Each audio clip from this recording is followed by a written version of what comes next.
మామా నమస్తే.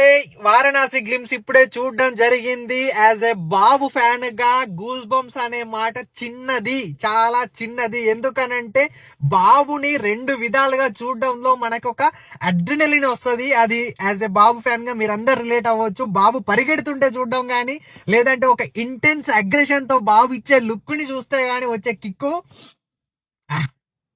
వేరే లెవెల్, అంటే వేరే లెవెల్. ఇదే లుక్ తోటి అదే ఎమోషన్ ని నువ్వు సినిమా మొత్తం చూపిస్తావని అంటే 2027 వరకు ఒక్క మాట కూడా మాట్లాడకుండా ఇదే రీల్ ని తిప్పి తిప్పి తిప్పి తిప్పి చూస్తూనే ఉంటాము. ప్రశాంతంగా నువ్వు సినిమా తీసుకొని వచ్చి మాకు ఫుల్ మీల్స్ పెట్టాలి, గంతే.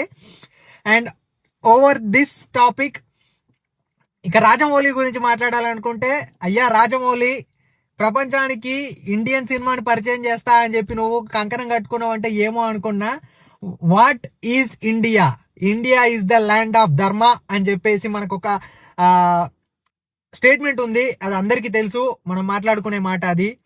సో ఈ ధర్మం అంటే మన పురాణాలు, మన ఇతిహాసాలు, మన దేవుళ్ళు, మన డివైన్ ఫోర్స్, ఇవన్నిటిని కలిపి నువ్వు బాబు మీద సినిమా తీస్తున్నావు.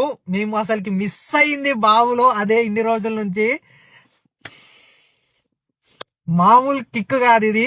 ఎందుకంటే ఒక సాధారణ ఇండియన్ లాగా హై వచ్చేది.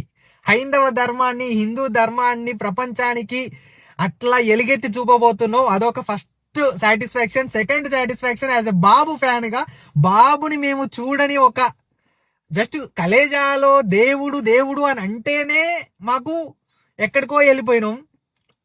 ఇక ఇప్పుడు నువ్వు మరి అది రాముడో శివుడో